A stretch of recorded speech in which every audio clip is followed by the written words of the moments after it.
Hey everyone, and welcome back to the channel. So we had a massive leak in Tears of the Kingdom, and this comes from an art book that supposedly is the art book that comes with that Champion edition. And someone basically took a picture of all 200 pages and put them out on the internet. Now I wanted to give my general thoughts on this leak and what's contained in it, so this is a spoiler warning. If you don't want to know anything about this, just go ahead and stop watching the video. Now, I'm not going to show any of the images because they won't last very long. Nintendo will take the video down pretty quickly. And I'm not a Zelda guru when it comes to a lot of the lore in the games, but I have played and finished all of them, some of them multiple times. That being said, much of this is speculation on my part, but in reading through many forums about this leak over the last 24 hours, there are some things that most people have a consensus about. That being said, I could be completely wrong about all of this. Also, as I go through this book, there's some Japanese text in it, and I use the Google Translate app on my phone, and most of this text is just descriptions of what you see. However, there are a few things that I'll point out that was some helpful information. Now, this is your last spoiler warning. If you don't want to know anything from this leak, just go ahead and skip to another video. Now, I kind of grouped my observations by relativeness and not necessarily the order of the pictures that were in this book. So first I want to look at outfits. There are different outfits in the game, quite a few of them, and possibly some separate masks. They showed one that Google Translate said was a Momono mask, which reminds me of a bokoblin, so there may be some translation issues there. And I didn't get any indication whether you got some different abilities from these outfits or masks. And there's also lots of paraglider skins that seem to match the outfits, but it seems like there may be additional ones that you can find in treasure chests.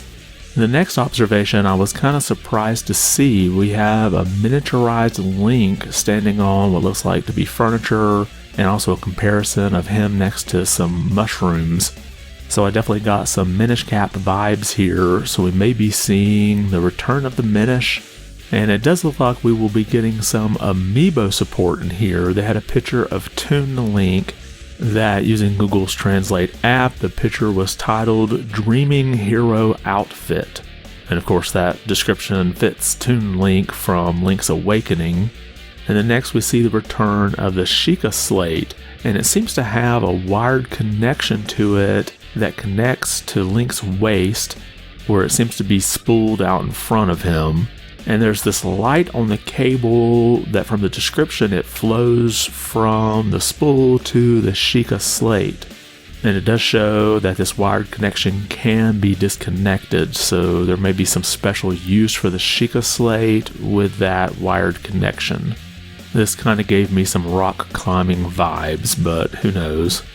And then the next thing I noticed is that we had the return of the mine cars that we saw in Skyward Sword. So that's another link that we kind of have to the Skyward Sword game. And then another item we have, which has gotten a lot of debate, is this sort of totem-like item. And it has 8 pegs, 4 on each side, and each peg holds 5 discs, suggesting that you can collect a total of 40. Now, there's not really any description to give an idea of what these discs do, but with there being 40 of them, I would imagine that you're going to find them all throughout the game. And then we have possibly some underwater exploration. We have pictures of fish, and then we also have a see-through ceiling where it appears that you're in an area that is under the water.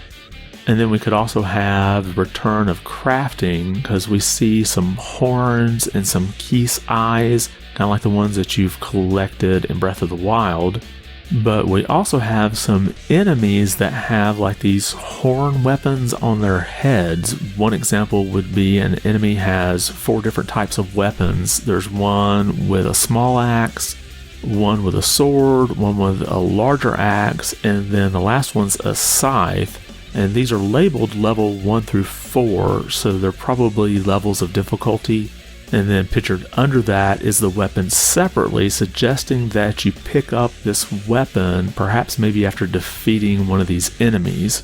And then something else that appears to have different levels, we see some shields that show a level 1 through 3 version, indicating that you can either upgrade your shield or obtain different levels of a certain shield version. And then next we have the return of the Gerudo. We have pictured 2 Gerudo. We have one with red hair and a ponytail, as well as a bald one. And they have this distinct black markings across their eyes, which may indicate something, perhaps a rank or maybe a role. And to go along with the Gerudo, using Google Translate, I can see they have what's called a Gerudo flute. So perhaps that might be an item you obtain in the game. Now we also have both a young and an older Impa that matches Breath of the Wild's design. And we'll get into my theories on some of that here at the end. We also see a message in a bottle which is labeled Gerudo Letter. And this sort of reminds me of the Ocarina of Time and Link Between Worlds mechanic, where you use this letter to progress in the game or maybe to get a different item. There also appears to be a chart that has a full sun, a sunrise or a sunset, and the moon across the top of each column with different weapons under it. Now, I've seen a lot of speculation about this, whether it might be what time of day different weapons are effective, or maybe the probability of when you can pick those up. It's just still kind of a guess right now because there's not a lot of descriptions on this. It's kind of a sketch of this chart. It's not real detailed. And then something that caused a lot of excitement is we have a pirate ship. And it has a big skull in the front of it, and the sails are pulled up, but it looks tattered. So it kind of gives me a ghost ship vibe. And then finally, we have what many people are speculating might be evidence of time travel. We see a thing like the Forgotten Temple from Breath of the Wild, but in pristine shape instead of being ran down. We also have shots of the Great Plateau with all of the structures intact. And then another sign is that we have an older Pura in this. I'm sorry if I'm mispronouncing her name. But if you remember from Breath of the Wild, she experimented with an anti-aging rune that actually caused her to grow younger. So if this is an older version of her, it would actually indicate that it's before the time of Breath of the Wild. And then the final indication of possible time travel is there's this sort of broken down wall with these gear looking things on it that kind of reminds us of the time travel portal in Skyward Sword. And we do have a lot more pictures. There's 200 of them here of different enemies, different NPCs, but these are the ones that I kind of picked something up out of, except the pirate ship, and I just thought that was cool. But my takeaway from these is, first, there's no pictures of any shrines, which leads me to speculate that there may be dungeons instead. Also, there's a lot of pictures of entrances, which makes me wonder that there are some dungeons in there and it's kind of just integrated into the world. And this game seems to have a lot of relations to Skyward Sword and Minish Cap. We have the floating areas that are in Skyward Sword that seem to be created during Tears of the Kingdom. We also have the miniature Link like we have in Minish Cap. And if Tears of the Kingdom is linked to these two games, remember we did have Skyward Sword get re-released on the Switch, and we just had Minish Cap included in those Game Boy Advanced games that are coming to the Nintendo Switch Online Plus expansion pack. So it seems to me they're kind of gearing up for people to understand what happened in those two games. Now, if you look at the official Zelda timeline, Skyward Sword comes at the very start of that timeline, followed by Minish Cap. And this is before the timeline splits into 3 parts, which I'm not going to get into all that right here. There's plenty of videos of how they're related. However, I would note that Breath of the Wild is supposed to be at the end of all 3 of those branches.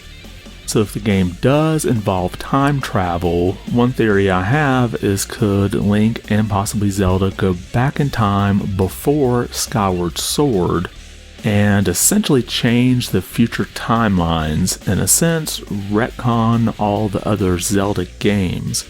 This could be how Breath of the Wild would end up at the end of all three timelines, unifying it all. Now for a while I've thought that Tears of the Kingdom might just be a prequel just from the things that I was seeing, but now that this time travel theory has come up, it kind of makes me think that's more probable. The fact that we're seeing the architecture in both new and crumbling conditions, we have Impa both in a young and an old form, similar to the way we had her in Skyward Sword. It just seems like a more probable theory that you probably start the game off and you find some way to go back in time to try to prevent the things that happen with the calamity. So let me know your thoughts in the comments. Do any of these theories seem probable? And if you've seen the leaked art from this art book, because it is pretty much everywhere, let me know what your thoughts and theories on it are. Now if you like this video, give it a thumbs up.